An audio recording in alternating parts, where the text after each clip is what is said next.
What's up, guys? Brad Appley here from DailyFanMMA.com, back with another UFC Quick Picks on the Mayo Media Network. We have UFC Vegas 64 this weekend. Rodriguez versus Lemos in the main event. Should be a good one. 12 fights on the slate. As always, going to give you my favorite cash game play, tournament play, salary play, and another matchup that I'm eyeing in tournaments. And before I get into those picks, please make sure to subscribe to the channel, like the video, and comment below. Let's go with who your favorite play is in the 8K range. I like doing that. There's a lot of high upside fighters in the 8K range. So if you can just tell me who you're going to play and who's going to come through in that 8K range, you're going to get a big leg above the field. So always interested to see who you guys select. All right, without further ado, let's get into my cash gameplay of the week. It's going to be none other than Marina Rodriguez. All right, for cash games this week, I like Marina Rodriguez. I don't like her as much in tournaments because without a win inside the distance, Rodriguez is not likely to put up a massive score. We've already seen her win 2 5-round decisions and score 89 and 85 points. And she is plus 185 inside the distance here. So a finish is far from guaranteed. Wrestling is probably not going to happen. So we're really just betting on Rodriguez to win a decision, maybe a late finish, and land a bunch of significant strikes. And in tournaments at a moderate ownership, I think there are definitely other targets you can pivot away from if you'd like. In cash games, I like rolling with the main event favorite. I think she's still very safe. Minus 220 to win this fight. 5 rounds to work with. She lands more than 5 significant strikes per minute against an opponent in Lemos who's absorbing 4.4 per minute at a 48% striking defense. Lemos does have, knockout power, decent submission grappler. She could have success early in this fight, but at 8.8K, I think Rodriguez is hard to pass up, especially because the fighters surrounding her in price are some of these risky grapplers who, yes, may be worth targeting in tournaments, but we know what we're getting with Rodriguez. She provides a level of consistency that most other fighters in this range do not have. 25 minutes, she's landed 144 and 125 significant strikes in her 2 main events, so that's decent upside. And an 85 to 89, 90-point win would be totally fine with me in cash games. We don't need 120 points. I think you can also obviously pay up to Miranda Maverick. She's going to be a very popular cash game play as well as a minus 600 favorite. But in this lower 9, upper 8K range, I like the consistency with the main event, especially with her volume in a fight that I expect to be relatively high-paced. So Marina Rodriguez, 8.8K, my cash game play of the week. All right, next up for my tournament play of the week, I'm going to roll with Johnny Munoz at 8.7K. And I want to clarify that, this is kind of just a pick. I think there's a lot of very, very similar fighters on this card. For example, Jake Hadley, Grant Dawson, Shah Yilan, Johnny Munoz, Tagir Ulanbekov. They're kind of all in a tier for me as grapplers who should have success and opportunities and probably will need a finish to exceed value, end up on the optimal lineup. And, I want to have exposure to all of them. The reason why I'm specifically targeting Munoz with this pick is because I think people are scared to play him.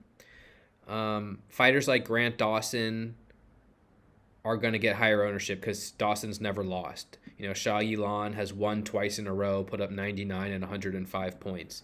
Tagir is minus 220 at 8.6K and against an opponent who just got dominated on the ground. Munoz is coming off a knockout loss in a minute, and people tend to be scared off by those results for good reason, because maybe his durability is just not there and he's going to get knocked out again. It's also not maybe the easiest matchup in the world against Sholinian, who lost to Jack Shore, another good submission grappler, and survived. But the point I want to make here is that although Sholinian survived Jack Shore, he gave up multiple takedowns. He gave up a ton of significant strikes. He gave up nearly 5 minutes of control, and he was put in like a deep arm triangle choke, and he had his back taken. And yeah, he survived, but that doesn't mean he's going to survive every time in those positions. And I don't like the thought of him continuing to concede positions like that. And an opponent like Johnny Munoz, who has risk, may have durability issues, has only won one of his 3 fights, maybe doesn't have the best fight IQ in the world, I'm not totally sure. Munoz is a very good submission grappler, and he was able to take Nate Maness down in his UFC debut, take the back, threaten for a submission.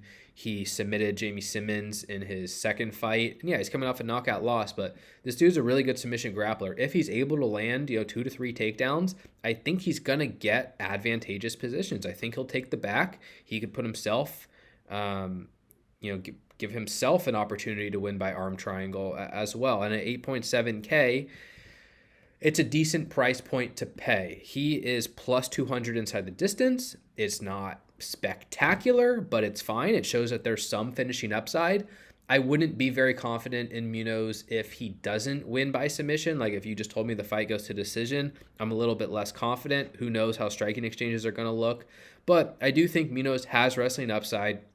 He can get dominant positions, decent inside the distance line, and hopefully he won't be that popular on this slate because people are going to be scared off by him. So I'm going to spread out my exposure for sure, but I like grapplers with some finishing upside. I think Munoz has that decent option there for tournaments at 8.7K. All right, moving on to my salary play of the week. I like Derek Minner at 7.3K. This is a good fight to target on the whole.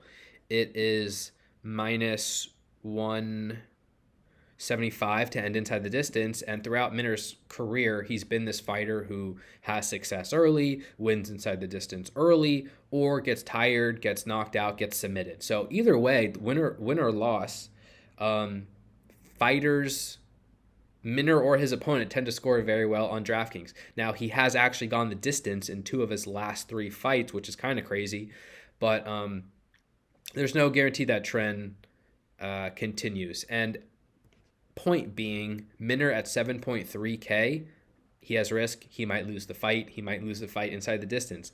But I really do like his fantasy ceiling at this price because he's aggressive. He's a good submission grappler. And he's fighting an opponent in Shah Yilan who, lost to Josh Kulabau a year ago and gave up 2 takedowns to Sean Soriano a year ago and got his back taken by Sean Soriano and got his back taken by TJ Brown in 2022. And he's won his last 2 fights, and he's got parts of his game that work, but he's defending takedowns at 40%, and he gives up his back. And it seems like Minner will have an opportunity to replicate the success of Shah's past opponents. I think Minner can land takedowns early in this fight. I think he can threaten for a submission. Best case scenario, he wins early in the fight, smashes, is on the optimal lineup. Or, he has success on the ground, wins a round, extends the fight, and maybe he can squeak out a decision. I wouldn't bet on it. But Minner at 7.3K, just so aggressive. And if he wins, it's going to come from grappling to some degree or a win inside the distance. He's plus 300 inside the distance. Not amazing, but for 7.3K, it's a fine number. I love the pace of this matchup. I love the grappling opportunities, and I like Minner's specific ceiling on DraftKings. He's won twice in the UFC, 111, 122 points. The type of fighter I like to invest in every single time, win or lose, because of what he can produce when he hits. Decent opportunity here on Saturday. I will have Shah in tournaments as well, for the record. Just I'll choose another fight to talk about next, but if Shah wins at 8.9K, decent chance it comes from grappling and inside the distance as well. He's plus 140 inside the distance, so makes for a good tournament play there. I just really like the savings and the early opportunity for Minner there at 7.3K. And finally, my tournament matchup of the week, I want to talk about Jake Hadley versus Carlos Candelario. Hadley's priced up to 9.2K, Candelario 7K. Hadley's another one of these guys, basically exactly like Johnny Munoz, except more expensive and priced between Bautista, Dawson, Maverick. I don't know that Hadley is going to be popular, especially coming off a loss in his UFC debut. What I like about this matchup in particular is that it should be fought at a relatively high pace. Both guys are aggressive. Both guys like to grapple. And both guys are pretty poor defensively. Hadley gave up 2 takedowns in his fight on the Contender Series and was controlled on the ground and then ended up winning by submission in the second round. In his UFC debut, he was taken down a couple times, reversed 3 times, and controlled for more than 9 minutes. And that's just not good. I mean, that's a sign of someone who struggles as a defensive wrestler and gives up control. Candelario, in his 3 fights, gave up 8 takedowns, 4 takedowns, and most recently 1 takedown plus 2 reversals and 7 minutes of control time to Tatsuro Taira.